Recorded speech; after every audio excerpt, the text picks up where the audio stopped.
with the companion animals in our homes, I think it's even more fraught because we are using them emotionally to meet emotional needs in a very real way, sometimes even physical needs. I've talked before about my dog Melly. The hugs that I would get from this dog replaced hugs I needed from humans. I just felt like there was a kind of intimacy with this animal, which of course is false because she's not really consenting to that. She doesn't know me. I don't really know her, but it feels like a closeness and an emotional need that is being met. As a vegan, do you ever feel like you're living in a parallel universe, aware of things that many others don't even seem to notice, let alone acknowledge? I'm Chrissy Benson, host of the Vegan Posse podcast. We talk with vegans from around the globe who, like you, are living lives of integrity and compassion with an eye toward justice. Through their personal stories, you'll come to see that you're not an outlier. In fact, you're part of an entire posse of individuals who aren't just keeping the peace, they're creating it through their food choices and beyond. You won't be saddling up, but you're in for the ride of your life. Welcome to the Vegan Posse. Hey Posse, I'm Chrissy Benson, host of the Vegan Posse. It's that time of the month again. And no, I don't mean that time of the month. It's time for our monthly episode of Posse Talk with Jen Howk. Before we jump into that, I'd just like to mention, if you haven't yet picked up a copy of the anti-romance romance, Marrying Myself, the vegan women's fiction classic, what are you waiting for? It's available on Amazon and all the usual places, including at my website, chistinembenson.com. Pick up a copy, leave a review, and tell all your friends. I am available for coaching and consulting. Email me directly at chistinembenson@gmail.com. And stay tuned for our group that's coming soon. The long promised, long awaited group. Can't wait to be there to support you all. Vegan curious, vegan hardcore animal rights, softcore animal welfare. Anyone who's vegan curious and cares is going to be welcome at this group. And I'm here to support you with all my professional techniques as a holder of a master's degree in clinical mental health counseling and lots of other credentials, including as a health coach and plant-based nutrition obsessive, shall we say. Okay, that's it. Enjoy this episode of Posse Talk with Jen Howk. Welcome to Posse Talk with Jen Howk. As people probably know by now, this is the monthly episode where my friend Dr. Jen Howk and I shoot the breeze about veganism, life, love, relationships, and anything else on our minds. And we welcome questions from you all. So if you have any questions that you'd like to submit to me and or Jen, you can email them to veganposse.email@gmail.com. So Jen, hey, are you ready for the ride of your life? I always born ready. Here I am. Let's go. Perfect. Yes. Let's kick this off. Yeah. So I have a couple of things that have come up in conversations with clients and people in general that, I think would be interesting to pick your brain about and just chat about. One is, just this interesting situation that we've got with these animal companions, the dogs, the cats, the other creatures, where even people who love their dogs often seem to still regard their dogs as lesser beings. It's just a dog. Like it's just a dog. And it's just very interesting. Sometimes even vegans seem to be doing this. And I don't know. What's your take on this situation in terms of the lives that these animal companions have with humans? How good do you think their lives are? That's a loaded I know that's a big question. Yeah. Well, this is, we've covered this topic a couple of times because I think it is one of those topics that we're never going to find resolution on it. We're there, but you can kind of Yeah. circle around and you can look at it from all of these different angles. And I think it is important to talk about the contradictions and the unspoken aspects of companion animals and some of the harms and issues that are there. So, when we're asking what are their lives good, I mean, they're definitely compared to what they're, is their life better than living on the street, dodging traffic all the time? Is their life better than living on a factory farm? I've been wrestling with this a little bit with farm animals because I would really love nothing more than to rescue some chickens. And I can't remember if I've talked if you and I have talked about this on the Posse or not, but I've been going over this for a long time, that this would just be a joy in my life. I grew up with chickens. I have some chicken trauma as a result of growing up with them because my parents were not very mindful and diligent, and of course they were raising the chickens primarily for their eggs and probably also to kill them, which they did do. My parents were sort of disorganized, and so it wasn't a very sophisticated operation, but that was the general intent, was these are just something that serves your food needs. And they didn't care for them very well, and so they would get out of their coop and they would be eaten by predators, and we'd find mangled corpses, or they'd get out of the coop and they'd freeze to death in the winter. That I have a very horrible memory of coming across like 6 of them that had frozen to death because they had stumbled from the coop in the middle of the night in the middle of an Alaskan winter. So I have this real commitment if I'm going to do it. And there are tons of I mean, right, especially this time of year. I'm in a bunch of Facebook groups that people are just desperately trying to get rid of chickens. They're trying to get rid of actually lots of livestock, mostly selling it. But the chickens, they're more or less happy to give away. And of course, all the posts are, you can have it as a pet or fur, and then they'll insert like some sort of, with the pigs, it's a little bacon emoji or something like that. But yeah, they either have they wound up with roosters that they don't want, or they just have too many, or it's the wrong kind of chicken, or whatever. So there are lots that I think are not going to come to a very good end without some intervention. And if I could provide a space for them that would be a really good space, a really safe coop, and a really good fenced area for them to scratch around and live out their chicken life, I feel like that would be to the greater good of these animals than what else could await them. Yeah. But at the same time, I have self-interest in this. I have self-interest in the fertilizer that they're going to produce. I have self-interest in kind of moving their area of scratching around. I can move it to a place that I would like to prepare for a future garden bed. And this is what people do. They kind of use the chickens as laborers, and they're paid in bugs to do this kind of thing. And I don't have a whole lot of dissonance around that, but I do recognize that I'm not purely altruistic here. I do have a self-interest. I'm not just going to spend money on a coop and on, feed and caring for these animals unless I'm getting something back. I want something back. And in my case, I would not eat the eggs. But I might feed them to my dogs, if they're continuing to lay. So all of that kind of stuff it's just, there's so much gray area with any kind of companion animal. And with the companion animals in our homes, I think it's even more fraught because we are using them emotionally to meet emotional needs in a very real way, sometimes even physical needs. I've talked before about my dog Melly was just this, like, the hugs that I would get from this dog replaced hugs I needed from humans. I just felt like there was a kind of intimacy with this animal, which of course is false because, she's not really consenting to that. She doesn't know me. I don't really know her, but it feels like a closeness and an emotional need that is being met.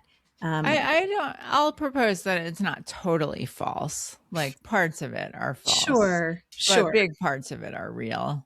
I can accept that. Yeah. But I think we can never know to what degree it really Yeah. is real and how much of Yeah. it is their conditioning and how much of it is that, and I've brought up that book. I really should have looked this up in the meantime so I could actually have the title, but this book that was written by a woman who really was curious about what would her dogs prefer if she let them exert their preferences. Yeah. I want to read that book for Yeah. sure. And the Yeah. dogs, ultimately did not prefer to spend time with her. They spent less and less time with her, checking in with her when she gave them the freedom within a safe, fenced, multi-acre property to roam around. Yeah.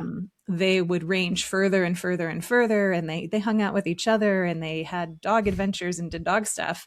But they weren't coming back to her for cuddles and comfort, and it wasn't, that fantasy really collapsed when she really properly gave them the freedom to choose. So I think we can, yeah, it's not, we didn't entirely invent this idea that our dogs love us. I think that our dogs do love us, but I don't think we can really fully ever understand what that means to them. Yeah.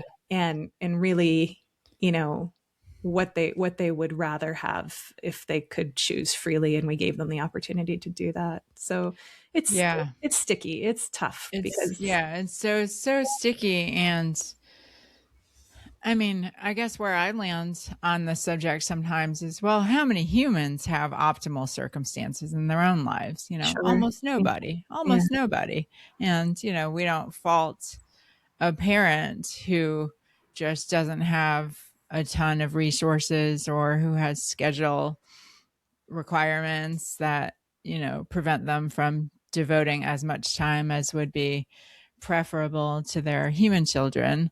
And so why are we so, judgmental when, oh, this dog doesn't get to be outside for as much Mhm. time as, would be Yeah. preferred, So, I mean, but it gets, yeah, it's so confusing. And I think for me, even in my own vegan journey, it's just evolved so much in terms of my just the expansion of my consideration of these other beings as like real real beings with lives and Mhm. preferences and desires, and just as much right to the things that they want as any being has.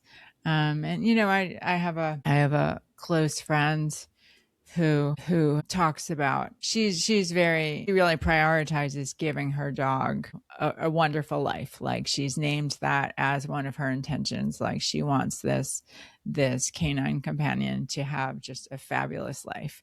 And even though she now has a human child, she's just, very adamant. She doesn't want, her dog to, have a lesser existence just Mhm. because her circumstances have changed. But yeah, the whole concept for me, I mean, for me, kind of coming up on a personal level, just because, as you know, my stepdog Daisy passed away. Well, didn't pass away, died um, on April 6th. So just a little less than a month ago. And so she was the reason that taking in, an animal companion truly of my own was ruled out, just because I didn't want to. I had seen Daisy interact with some of my dog sitting clients, and Mhm. it was funny because she did well. She did great. She was like very friendly, and she did well, but it was clear that she wanted first status with me.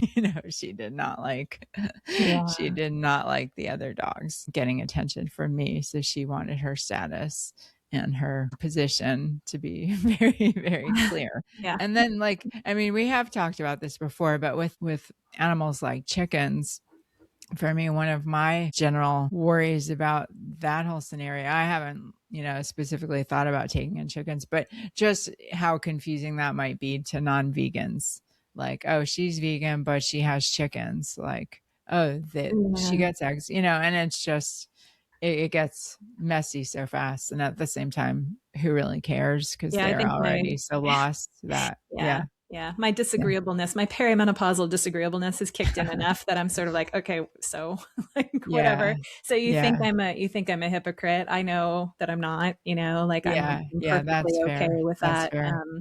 Yeah, I've thought through this whole thing very carefully, and yeah, I wouldn't be going to Tractor Supply to get chicks. I'd be getting them off of these boards that are saying, "Hey, come get the chicken," or yeah, God knows what's going to happen to that chicken this afternoon.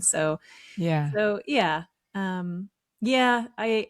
I think it's just very difficult, and there's so many mixed um, incentives and mixed emotions, and our lives are so bound up with these animals, and whether it's a livestock animal or a domestic animal, they've also been bred for human contact in a very serious way, and so we do have some kind of extra responsibility there too. It's not like we're taking in the question is not about whether I'm taking in an endangered wild animal or not. It's sort of this hmm, animal who may or may not be able to make it out there without human support.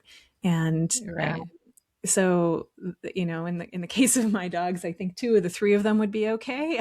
I don't have a lot of optimism for the third. So, yeah, it's I, I wish there were greater clarity around this, and I spent a lot of time thinking about it. I spent a lot of time questioning whether these three that I have now are going to be it for me or not. And I have a lot of trouble imagining my life without a dog. Um, at the same time, I recognize that having pets and trying to give them a really good existence is also limiting of my own freedom in some important ways, and limiting of things that might be of benefit to the world in ways that some that I can anticipate, some that I can't.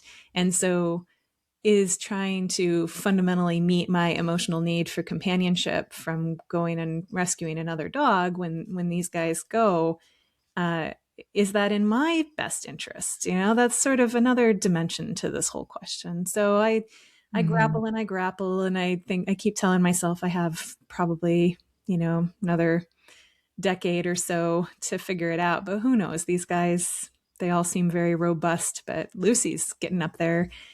Peachy's only about 3, Mm. but you never Okay. know. You never know. I mean, Daisy was 9, right? Yeah. So, yeah. And Rufus, my beloved dog Rufus, was only 10 when he passed. And so they can definitely not, they can be on that earlier side of the bell curve with life expectancy too. So yeah, I don't know. I wish I had a cleaner, better answer for you other than I don't know. I struggle with this. Yeah, I don't have answers either. It's almost like the more time that passes and the more I think about it, the more confusing it gets. Totally. And like you said, we do need to consider our own needs and our own Yeah. goals and freedom and what's in Travel our and best interest. Yeah. and Yeah. spiritual development, and all these different things. And yeah, it's I remember when I first encountered from some very intense AR folks and the argument against companion animals, and I just thought it was crazy. I was like, how can you even think that this would be problematic? And so Yeah. yes, the more you think about it, the more you reflect on it, the more you honestly confront your own motivations, the more complicated it gets and the more dissonance you feel. So Yeah. I'm in that Even process. just leashes, just Right. like Collars, leashes. I just never, Yeah, Daisy would come running with me every morning and she loved it and she would just comply.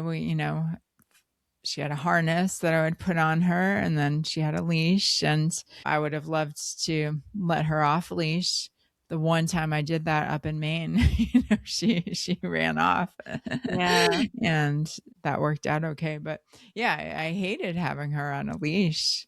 That alone seems just so slavish and hypocritical. And I think I've talked to you about this before, but I remember like when I was a kid one time being at some kind of fair with my mom and my sister and we saw this other family where the mom had her 2 kids who were like Right. toddler aged on, on leashes. Yeah. And her mom was appalled, like, "How could they do that? Like, that's horrible."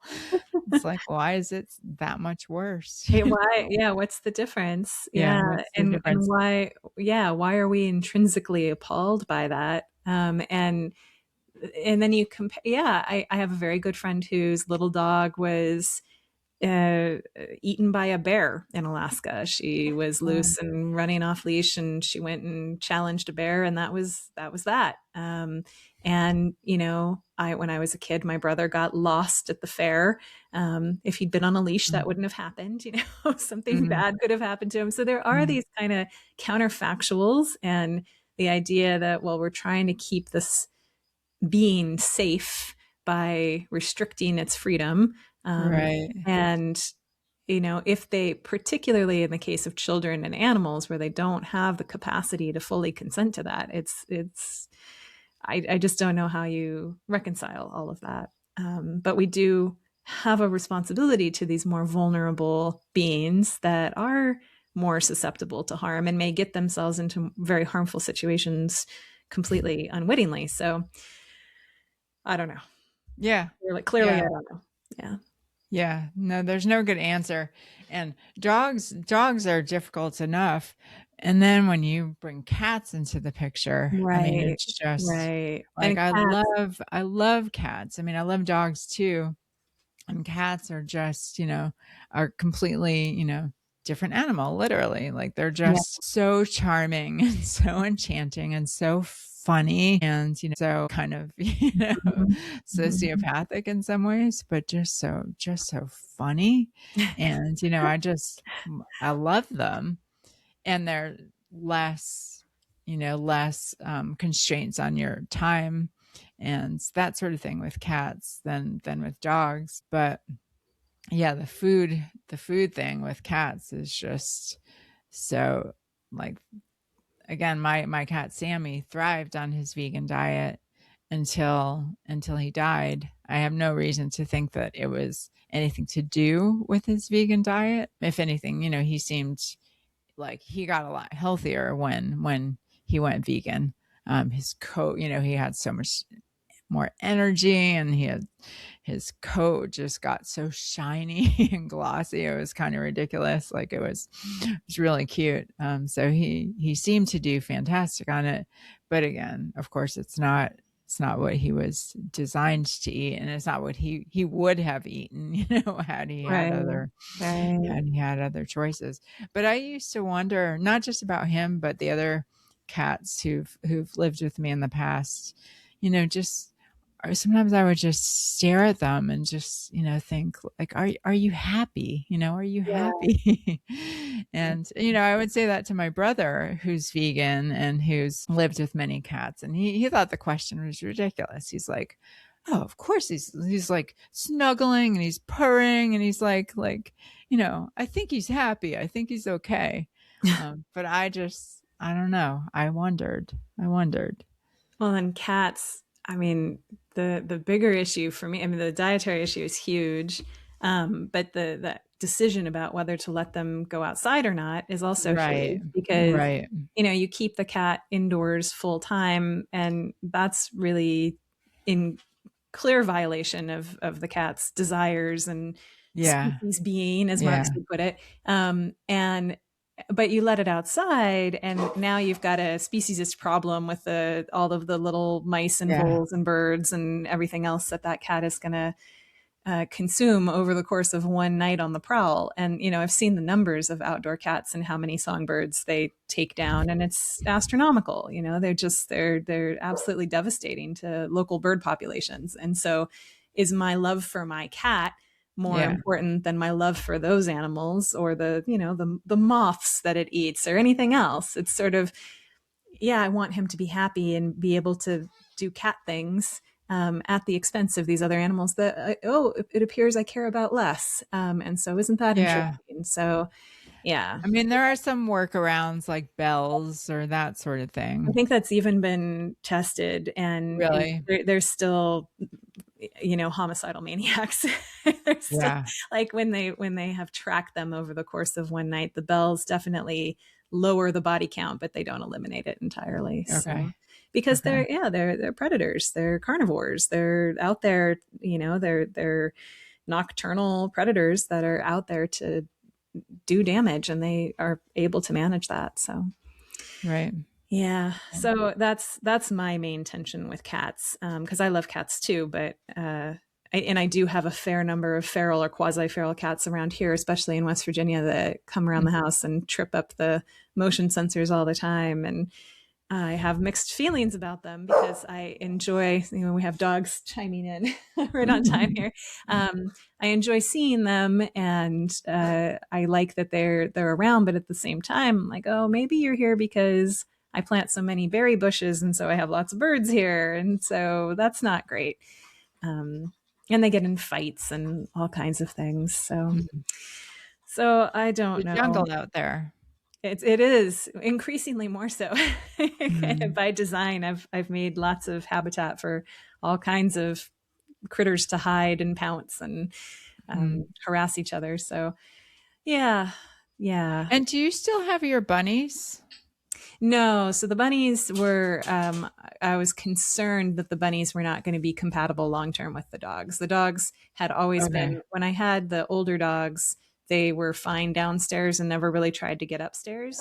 But when I changed the population of the dogs around and brought in the two younger ones, they showed much more interest in going upstairs. And the bunnies were, Yeah. in big cages upstairs and protected in that way. But I just didn't want them being harassed, and it Yeah. just seemed like I could find somebody who could give them a better situation. So I found someone locally who, just wanted pet rabbits and seemed like a very good family to take them in. So Did the bunnies ever, because I remember they weren't getting along for a while. Did yeah, they ever start getting along? no, No. no, they were sisters from the same litter. And Weird. when Yeah. Daisy the bunny had a medical crisis and was stayed overnight at the little small animal hospital, Violet just never accepted her when she came home. She would just fight with her and like fight viciously with her, pulling out chunks of hair, and it was bad. So I could never get the two of them back in the same cage together. So that was part of it too. It was sort of Yeah.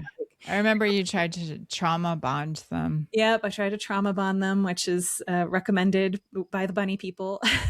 So and just by that you put them in a box together and you drive around the neighborhood. You do something sort of moderately stressful that they Mhm. experience together. I'm not doing anything truly harmful to Yeah, them. yeah, yeah. The idea is that they remember that they love each other in the face of Mhm. this stress. But yeah, just nothing really seemed to work. And I found myself wondering how much of that might be because of they could hear the dogs downstairs. They were sort of stressed out about that. So I just Mm. think a house without bunny predators in it would be better for them.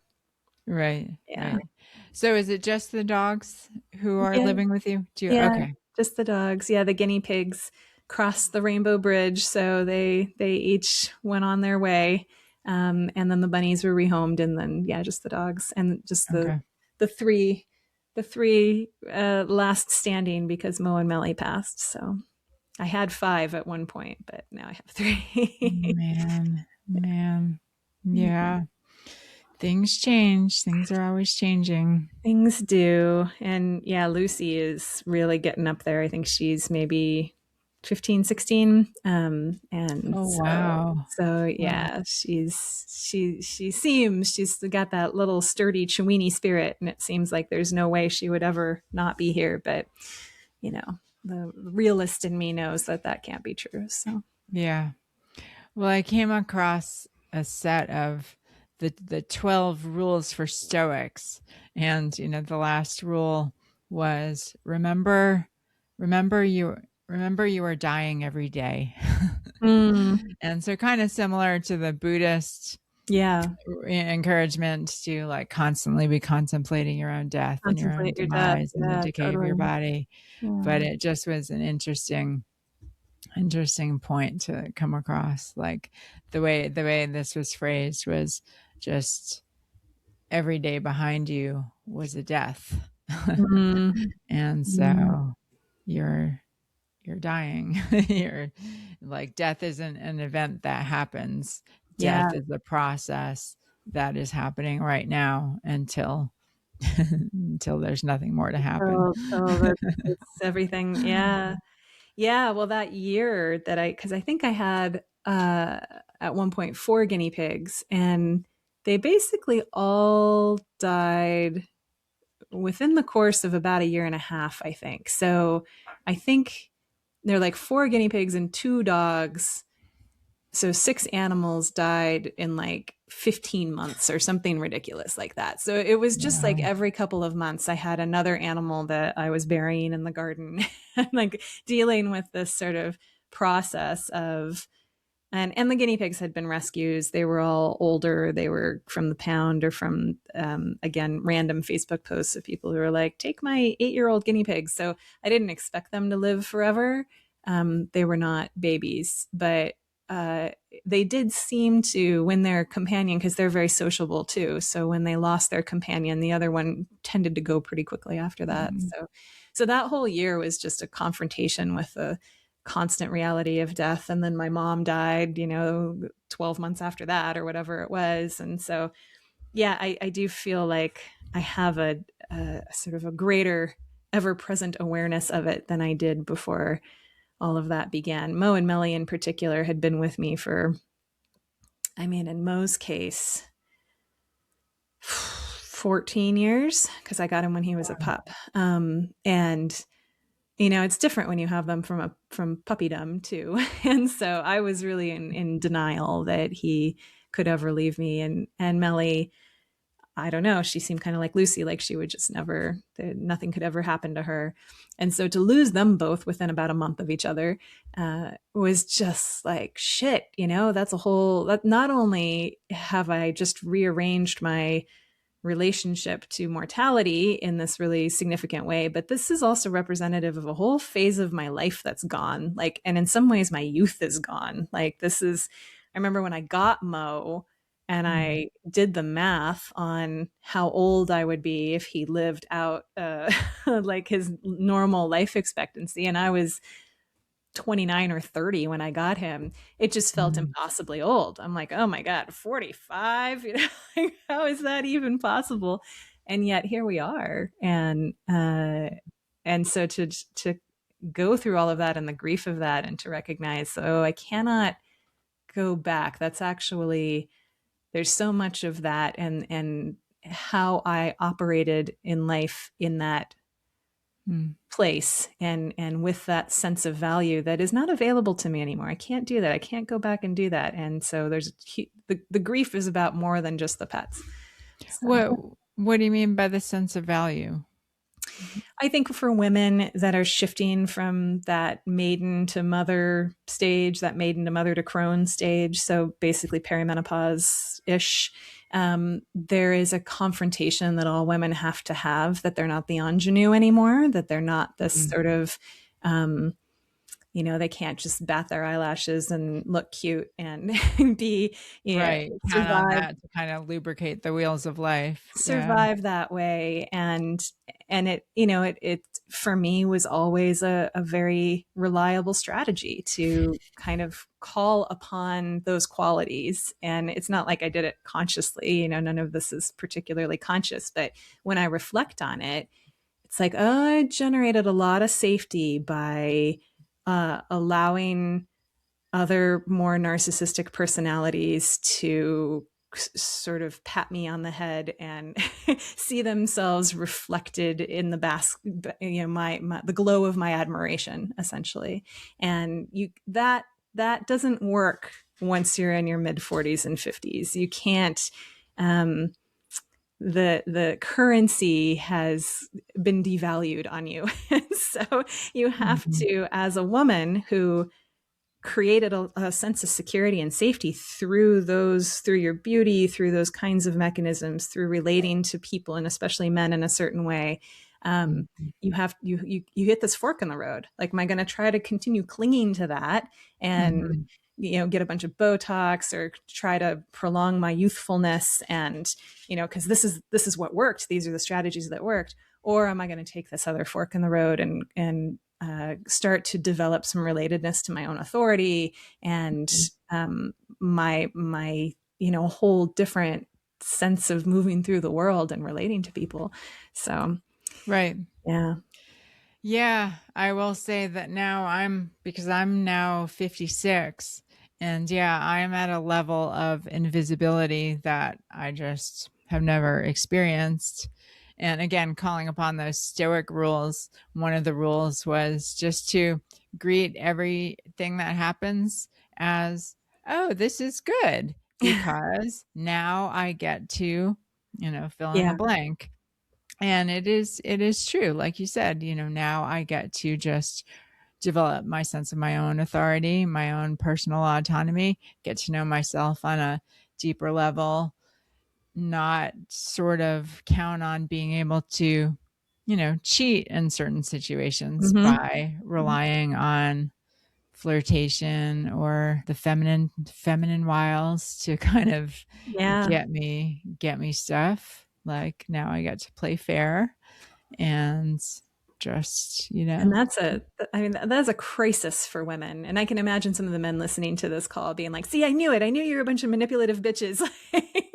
And that's not what it's about. It's about recognizing that you can make yourself feel safer by mm, uh, being in a certain state of relatedness to people. So it's not like I'm mhm, looking at this situation and being like, I want something from that guy, and so I'm going to go. And there are women who do this, obviously, and there's a continuum of behavior around this. right. But it's not like, let me flip my hair and go over there and do the bend and snap like in Legally Blonde, things like that. This is more about, I recognize from the time that I was about 12 years old that my feminine vulnerability evokes a desire in men to protect me and to give me a sense of greater safety and security. And I feel like I can't live without that sense of safety and security. And that's the only way I know how to get it. I don't know how to source it for myself. I don't know. And I can't bear the thought of being without it, because that totally freaks me out. And so you just kind of live in that state all the time. And that means you're self-abandoning all the time. You're actually not in your own power and your own authority at all from the age of like 12 to 45, because you perceive at some very deep level that this is the only way to survive in the world, is to kind of take that more passive role and to let men provide that sense of safety and security for you. And to reckon with the fact that, I was never really safe and secure to start with, and that it doesn't work anymore anyway. And I guess I have to do this for myself now. This is a huge frontier of growth for women. And a lot of Mhm. them aren't very enthusiastic about that growth frontier. They don't want to go on that ride, Well, understandably. yeah, it is an interesting fork in the road that, yeah, that happens. I mean, for me, I think a lot of the learning curve was even prior to, even in my earlier years, a lot of the learning curve was about just seeing how, oh, these men that I had often put on some sort of pedestal just turned out to not be very impressive. Yeah, that takes a Mhm. while to learn that as well. That yeah, you put them on a pedestal and you're willing to completely sacrifice yourself to Yeah. to preserving them on that pedestal. Yeah. And then again and again you learn the lesson that, yeah, they're not that impressive. They're They're not pretty that mediocre. impressive. Um, Yeah. and they actually have a lot of stuff. They have a lot of baggage. They have a lot of issues. They have a lot of like they're what is Us magazine? They're just like us, like they don't have it all figured out. They don't have their shit completely together. And so all of those projections start to collapse because you had them on the pedestal.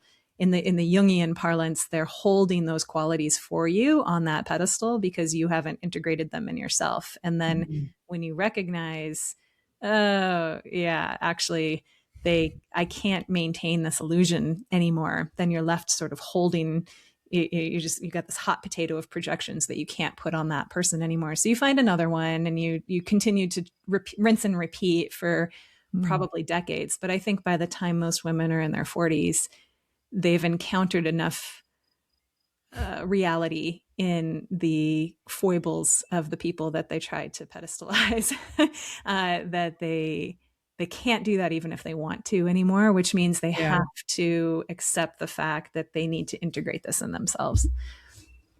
Yeah, just for me, when I reach those moments of awareness where I realize, oh, this person that I was just putting on this pedestal, or just I was getting some sort of, maybe a sense of safety, just some sort of something from believing this person to be something that he wasn't. Mm-hmm. And when those moments of awareness came, it was a mixture of both relief and disappointment. Mm-hmm. So relief because, oh, I no longer have to pour everything into Mm-hmm. pleasing, impressing, being something for this person. But then also great disappointment because, oh, wait a second, I was viewing this person on some level as my answer, Right. as my solution, and now that solution is gone. So where does that leave me? So, Exactly. Yeah. yeah. So Yeah. You just reach a point where you can't outsource that anymore. can't There outsource is it. no Yeah. knight in shining armor coming for you. Like Yeah. there is, like, you don't get to be rescued from your own sense of inadequacy and your own wounds of worthiness and all of this Mhm. stuff that we're carrying around with us. No one is actually going to come along and rescue us from that in the form of being everything that we feel we can't be. Yeah, that's what we're seeking for our whole maidenhood is, can Yeah. I find this man who can represent all of those things for me, and therefore I don't have to develop these qualities in myself because I feel hopeless about them. And yeah, it Mhm. just doesn't exist. It's not going to happen. Doesn't exist. Yeah, and in fact, that's of course the underlying theme of my novel, Marrying Right, Myself, exactly, which exactly. was a Yeah, woman who's engaged to be married to the love of her life, her true soulmate. He also happens to be incredibly wealthy, although that's not why she's happens marrying to. him. Yeah. And then when things don't go quite according to plan, yeah, what do we make of that? That Yeah. this whole image we had of what our life is going to look like is just out the window. Who are we? Who are we and what matters? Yeah. And So, the younger woman confronted with that says, well, he just wasn't the one. I need to keep looking for the one. mm, The one is mm, out there. He was a disappointment because XYZ specific mm. characteristics. God has someone better in mind But for yeah, me. I mean, Yeah. what did Esther, oh, what is her name?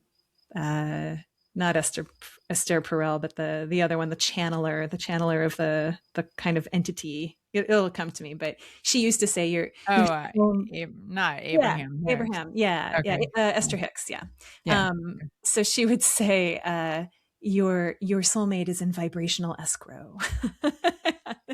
That kind of new age thinking that, Mm, well, it didn't work out because it wasn't meant for me. It wasn't the soul contract, but the soul contract is out there and I'll manifest him, blah, blah, blah, blah, blah. It's still buying into the central idea that yeah. there is this solution in the form of this other person that is going to come my way and relieve me of the responsibility to integrate my own stuff. And Right. it's just, I I think we can, there's a level of intellectual recognition of that. I think probably I would have agreed with this conversation, for many years going back. We could have had this conversation when I was 30 and I would have been like, yeah, I get that. That's true.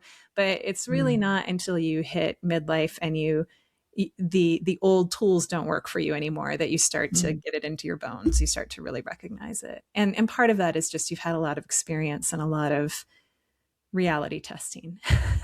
Yeah. And so, yeah, Yeah. yeah. But the, Yeah. yeah, yeah. Well, these are all the reasons why I've talked about how I believe that it's time for a self-love revolution. Self-love revolution, absolutely. Instead of just waiting around for that Prince Charming to rescue us, to prove us worthy, to demonstrate our value. Yeah, Like, no, yeah. we can give that to ourselves. And men are Yeah. looking for it in women too, by the way. I mean, this is not Yeah. just a female problem, that this men are looking for that kind of unconditional acceptance and admiration and respect from a woman. And that's gonna those projections are gonna fall apart when they recognize that she's a normal human, adult female who might not love some of the things that they do. She might have some criticisms about some things that he does. She might have some disagreements with him. And as soon as those things start to surface in the relationship, the same process happens for him. The projection starts to fall apart. He starts to think, well, this must just not be the right woman because she Mhm. doesn't make me feel like I felt at the beginning of the relationship. At the beginning of the Mhm. relationship, she looked at me in this way, and I felt this certain thing happen inside of me. And I just felt this warm, gooey glow of total acceptance. And I don't feel that anymore. And so, yeah, I must need to spin the wheel again and find another female who will give that to me. And it's just as much of a losing battle for them. They don't confront the same ageism in the same way that women do. So Right. they don't kind of hit this fertility cliff, as the evolutionary psychologists Mhm. lovingly call it, where their mate value sort of dries up in that sense. They can continue to reproduce until they're dying Hugh Hefner breath. But, but they, and so they, what, but that's bad news for them, because it means that they will continue to just try to look for the woman to meet that need in them, Yeah. more or less indefinitely. Women by midlife and menopause start to grok that, yeah, this isn't going to work. This person isn't out there. I don't think a lot of men necessarily are forced to confront that, because they Mhm. can continue to source that adoration from younger and younger women, Mhm. into their 60s, 70s, 80s, and beyond. So it's Yeah. it's a more of a problem for them. Okay.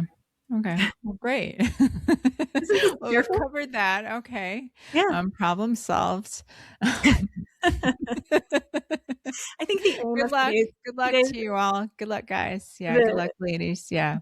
the aim of today's episode is just to like upset and piss off everybody. So like, have we left anybody out that we haven't alienated and upset?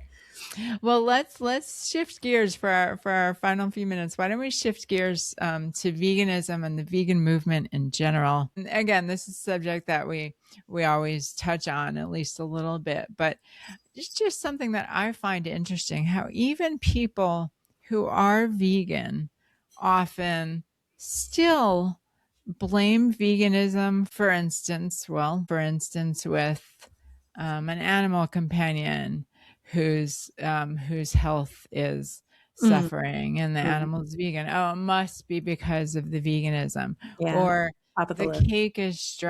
dry. Oh, it must be because it was vegan.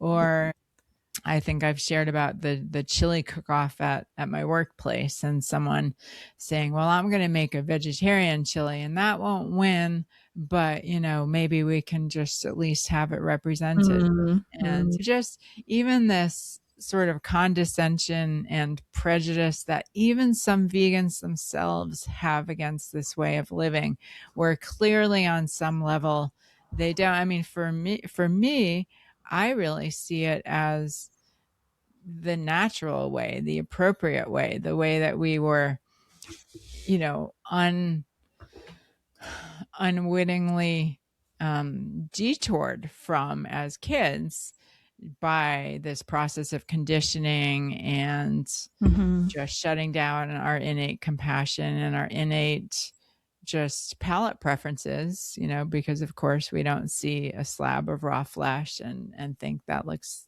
tasty. Right. Um, Yeah. so, but I just in my own experience, and maybe these are maybe earlier vegans or less informed vegans. I don't know, but what do you think of that? Do you see that Oh, yeah. same sort of Yeah. attitude among people who are vegan? Yeah. I think there's just yeah, I think it's especially frustrating to see it from people who are vegan, who are sort of like apologizing for the Yeah, subpar quality of the vegan thing, whatever it is. So, like yeah, the chili example, I certainly know many vegans who are total vegan chauvinists who have the opposite reaction. We're like, well, I'm going to win the chili cook-off because Right. mine is better and way better than any meat product. But there is kind of, yeah, this self-loathing aspect within the movement, and certainly outside of it. I think outside of it, people who are not vegan will immediately, it's at the top of their list if anything goes wrong. Well, it's because it was vegan. It's because the animal was vegan. It was because they didn't use real eggs, or any topic is, if veganism touched it, oh, that's why they died young, that's why, et cetera, et cetera. And I think part of that is just human cognitive distortions, and it's the same kind of logic where the very anti-vax COVID people, and I'm no supporter of the COVID vax, but there is a tendency when any public figure drops dead for whatever reason to be like, well, were they vaccinated? Like, that must be it. Right. And so Right. we come into these things with these preloaded priors, Yeah. and veganism is one of those things where people who are hostile to it it's just like the first thing if anything goes wrong. I don't so much understand why it persists with people who have been vegan for any amount of time. I understand it in new vegans. I think I even had some of that in my relatively new vegan days. It's sort of like, Same here. I'm offering this with some implicit apology for its inadequacy. Right. And for But imposing my preferences yeah. on you. Yeah. Yeah. But if you've been vegan for a while, I would expect in most cases that sort of washes out, and you realize, like, no, there's nothing. This is just cultural assumptions. And as you say, I do believe children are naturally vegetarian at a minimum. I've met very few people who were really enthusiastic about meat when they were little kids. Almost everybody really found it pretty distasteful.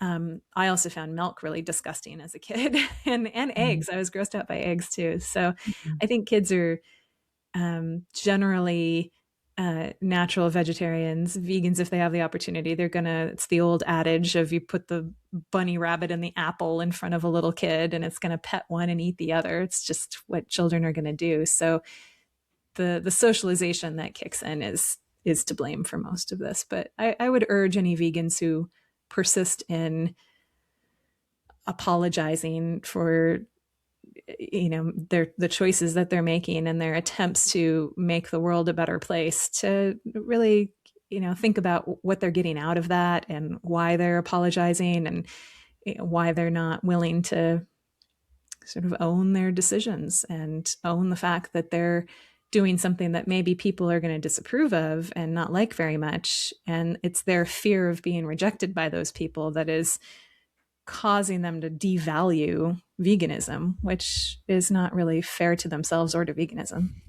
Right. Or the animals. Yeah. Yeah. Especially. Yeah. Yeah. Yeah. Well, on that note, yeah, final kind of question that I've got on my mind, like, maybe it's because of our evolutionary psychology, interest that we both share and have in common, and so much of that world looks at the concept of signaling. And signaling became common parlance during the COVID years. That was Mm-hmm. when I first Mm-hmm. remember the concept of virtue signaling just becoming part of basic conversation. And now, once you kind of start to become attuned to that, signaling, you see it everywhere. Oh yeah. And for me, it's been interesting to think about, like, I have been vegan since 2011. So almost 15 years now, vegetarian for quite some time before that. So that's, not as long as you've been vegan, not as long as a lot of people have been vegan. But nevertheless, within that time, I feel like I have seen quite a shift in what being vegan signals to other people. Mm. And it's just been interesting for me, even in my own reactions and my own sometimes hesitation, to reveal that part of myself, because I know what it's going to signal to this sort of type of person. Like, I think in the past, it often signaled something that wasn't popular, and most people, of course, weren't vegan, but it still was sort of received as vaguely admirable or something, even if people didn't want to do it themselves. Mm-hmm. And then now I feel like that's shifted, especially among more kind of independent minded people. You know, Mm-hmm. veganism is Crunchy people. like Mm-hmm. wokeism and political correctness. But even, of course, you know, the self-identified progressives and liberals, like they're not vegan either for the most part. Mm-hmm. But yeah, what are your thoughts on that, on what veganism signals to people in current times compared to what it maybe previously signaled? Yeah.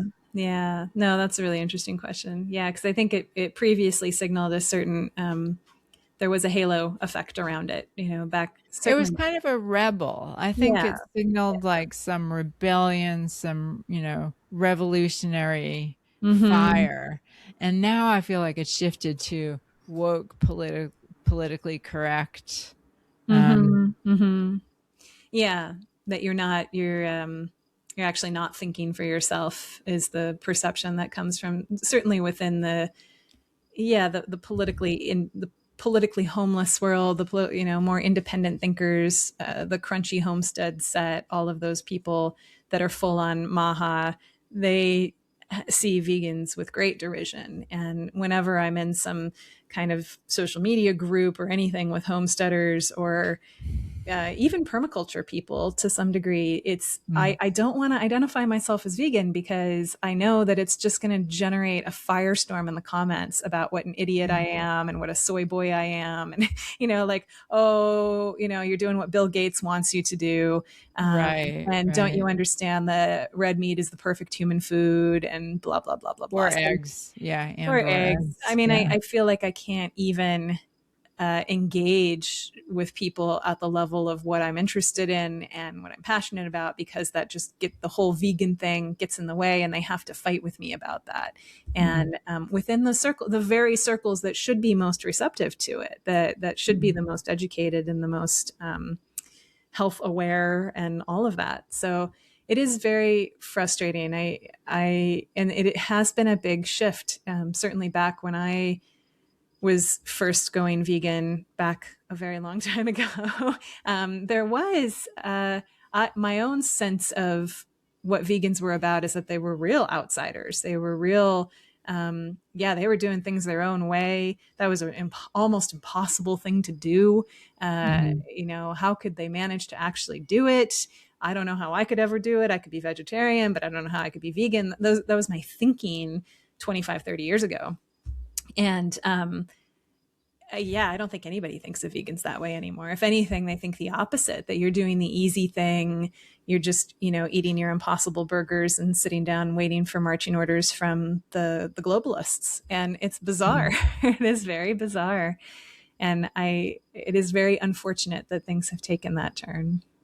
Yeah, my dad even asked me, this was a few years ago at this point, but he asked me if I thought veganism was a cult.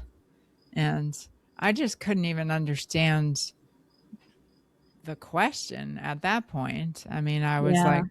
like, at the time, one of the things that I said, which I still stand by, was, well, one of the hallmarks of any sort of cult is that it has the cult leader, I'm a cult leader, the whole point Mhm. of veganism is we're bucking, the conditioning that's been thrust upon us. We're not doing something just because it's societally, prescribed.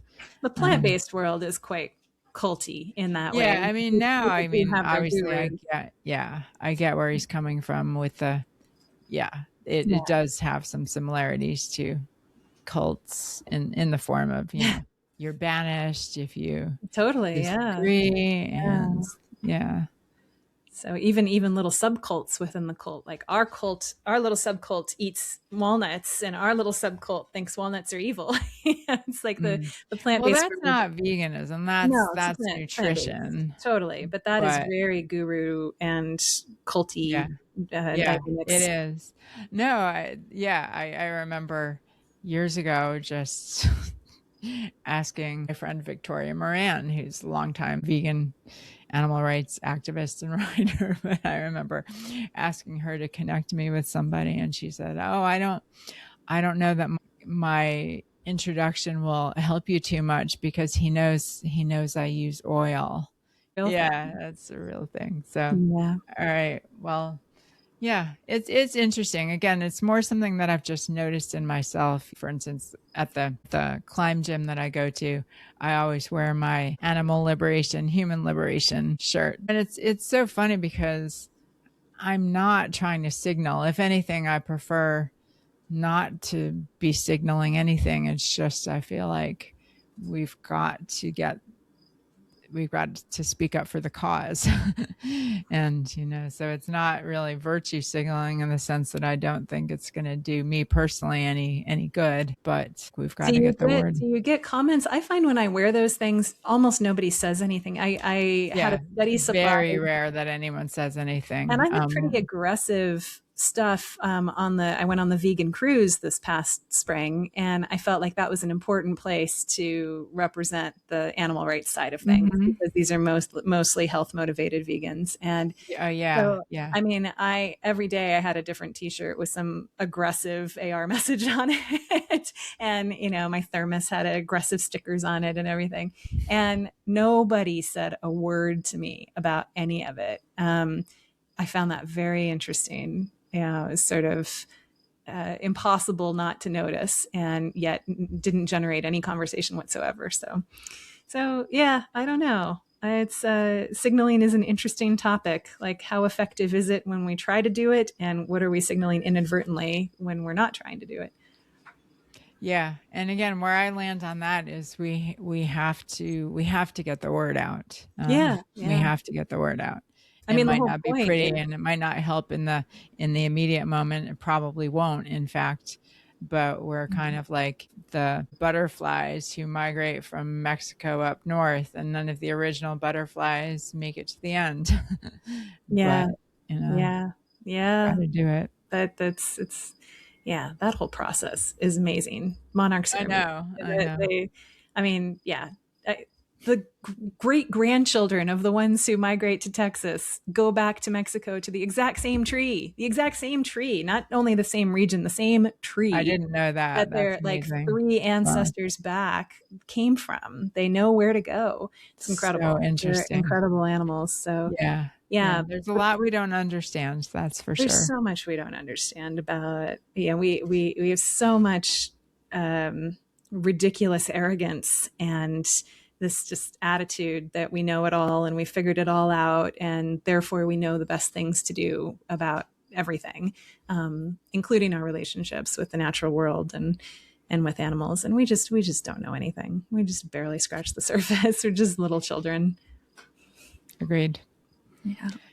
All right. Well, on that note, as you know, we close every episode by taking 30 seconds of silence for all of the suffering animals, human and non human, who desire, as we all do, safety, happiness, and the freedom to live out their lives without interference. So, Jen, I invite you to join me in 30 seconds of silence for the animals, and we'll conclude with the sound of the bell.